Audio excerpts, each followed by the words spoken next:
Hello, dear students. Welcome back once again to Business Studies with Anubha. Chapter Financial Market, topic Dematerialization and Depositories. तो financial market chapter में हम already पढ़ चुके हैं कि money market और capital market है, जो कि money market short term funds के लिए है, कैपिटल मार्केट यानी stock exchange is for long term funds, and shares, bonds, debentures are the securities which are traded in stock market. So before learning the procedure of trading in stock exchange, we should know certain terms. जैसे कि ये term है dematerialisation या depository, ये हमें जानना ज़रूरी है। ये जानने से पहले कि स्टॉक ट्रेडिंग कैसे होती है स्टॉक एक्सचेंज में। तो डीमटेरियलाइजेशन क्या है? It is the process in which securities are held in an electronic form and an electronic book is maintained to record holding and transferring of securities in the form of demat account. तो dematerialisation जो है, इसका मतलब जो physical share certificates के form में पहले shares trade होते थे, बाय और सेल किए जाते थे, तो उसमें बहुत सारी प्रॉब्लम्स आती थी। तो 1996 में जो डिपॉजिटरीज़ एक्ट आया, उसके मुताबिक जो सारे शेयर सर्टिफिकेट्स हैं that can be converted into electronic form.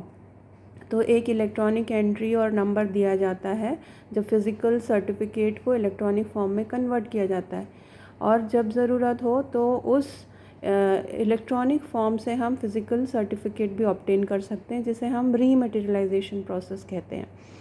तो ये जो डीमटेरियलाइजेशन का प्रोसेस है, जैसे हम अपना कैश मनी हर जगह नहीं ले जा सकते, तो हम क्या करते हैं, उसको हम बैंक टू बैंक ट्रांसफ़र करते हैं। तो इसी तरह से हमारे बैंक अकाउंट की तरह एक डीमैट अकाउंट होता है, जिसमें हम शेयर्स को होल्ड कर सकते हैं, मतलब रख सकते हैं, और ट्रांसफ़र कर सकते हैं। जब बाइंग और सेलिंग होती है तो वो उसे उस एक डीमैट अकाउंट से, एक जो इन्वेस्टर है उसके डीमैट अकाउंट से दूसरे इन्वेस्टर के डीमैट अकाउंट में ट्रांसफ़र किया जा सकता है। तो ये डीमटेरियलाइजेशन के आखिर बेनिफिट्स क्या हैं? पहला है convenience, easy handling of securities.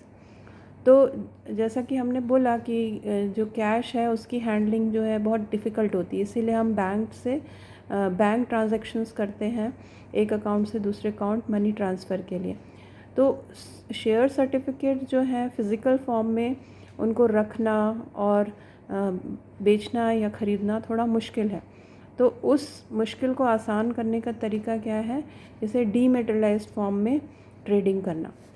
There is no risk of और danger of loss, theft, forgery of certificates. अब चूँकि फ़िज़िकल फॉर्म में जो शेयर सर्टिफिकेट है वो गुम सकता है, चोरी हो सकता है, या उस पर कोई फोर्जरी कर सकता है, यानी कि जैसे किसी और का सिग्नेचर करके उसे फोर्ज किया जा सकता है। जबकि जो इलेक्ट्रॉनिक फॉर्म में शेयर्स ट्रेड किए जाते हैं उसमें ये सारे रिस्क नहीं होते। It reduces the paper work and makes the transaction very quick. There is the transfers of security becomes very quick, very smooth, क्योंकि इसमें पेपर वर्क कम है, जो कि टाइम टेकिंग होता है, वो काम यहाँ पे रिड्यूस हो जाता है। तो जो ये डीमैट अकाउंट होता है, अब जैसे हमको अगर कैश रखना है, डिपॉज़िट करना है, विड्रॉ करना है, तो हम उसे कैश को डिपॉज़िट कहाँ करते हैं? बैंक में। तो अब कौन सा ऑर्गेनाइजेशन है जहाँ हम डीमैट अकाउंट यानी कि सिक्योरिटीज़ को इलेक्ट्रॉनिक फॉर्म में होल्ड करने के लिए और ट्रांसफ़र करने के लिए रख सकते हैं? वो हम खोलते हैं वो अकाउंट डिपॉजिटरीज़ के साथ। अब ये डिपॉजिटरीज़ क्या है? जो द डिपॉजिटरीज़ एक्ट के बारे में मैंने पहले बात किया, उसके मुताबिक जो डिपॉजिटरीज़ हैं, they are the apex organisation in depository system. Depository system के दो कॉन्स्टिट्यूएंट हैं, डिपॉजिटरी और डिपॉजिटरी पार्टिसिपेंट। तो ये जो, जैसे हमने बोला बैंक्स का जो एपेक्स ऑर्गेनाइजेशन क्या है? आरबीआई या रिज़र्व बैंक ऑफ इंडिया। तो इसी तरह से डिपॉजिटरी पार्टिसिपेंट्स के थ्रू जो डिपॉजिटरी है इन्वेस्टर्स के शेयर्स को इलेक्ट्रॉनिक फॉर्म में रखते हैं, लेकिन ये एपेक्स ऑर्गेनाइजेशन है और ये डायरेक्ट इन्वेस्टर के साथ इंटरेक्ट नहीं करते, बल्कि डिपॉजिटरी पार्टिसिपेंट्स के थ्रू करते हैं। तो अब ये एपेक्स ऑर्गेनाइजेशन क्या करते हैं या इनके फीचर्स क्या है, let us see. Holds the securities in an electronic form. So this has been already explained that the securities are kept in the form of electronic way. Okay, then investors open demat account in depository through SEBI certified or registered depository participant. तो जो depository participant हैं वो actually कौन होते हैं? Banks, financial institutions या SEBI registers trading members like stockbrokers can act as depository participant. तो depository participant जो हैं वो इंटरमीडियरी या एजेंट हैं जो इन्वेस्टर के बिहाफ में या इन्वेस्टर का जो डीमैट अकाउंट है वो डिपॉजिटरीज में खोलते हैं और वही जो है सारी ट्रांसफ़र या ट्रेडिंग ऑफ सिक्योरिटीज़ को एग्जीक्यूट करते हैं. इन्वेस्टर्स कैन डिपॉजिट और विदड्रॉ और trade securities electronically with depository. अब जैसे किसी इन्वेस्टर ने डिपॉजिटरी में अपना डीमैट अकाउंट खोला है तो वो उस डीमैट अकाउंट में अपने शेयर्स सिक्योरिटीज़ डिपॉजिट कर सकता है, विदड्रॉ कर सकता है या ट्रेड कर सकता है. The two main depositories in India are NSDL. The full form is National Securities Depository Limited. And it was promoted, it is the first depository in India and it was promoted as a joint venture of IDBI, Industrial Development Bank of India, UTI, Unit Trust of India and NSE, National Stock Exchange.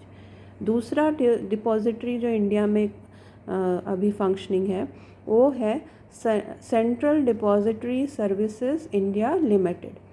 It is promoted jointly by BSE, Bombay Stock Exchange, SBI, State Bank of India, Bank of Baroda, HDFC Bank, Standard Chartered Bank and Union Bank of India. तो हमें सिर्फ अभी इतना ही जानना है कि ये दो जो डिपॉजिटरी हैं वो एपेक्स ऑर्गेनाइजेशन है जिसमें इन्वेस्टर्स अपने डीमैट अकाउंट खोलते हैं, लेकिन वो किसके थ्रू खोलते हैं? एक इंटरमीडियरी एजेंट जिसको हम डिपॉजिटरी पार्टिसिपेंट कहते हैं.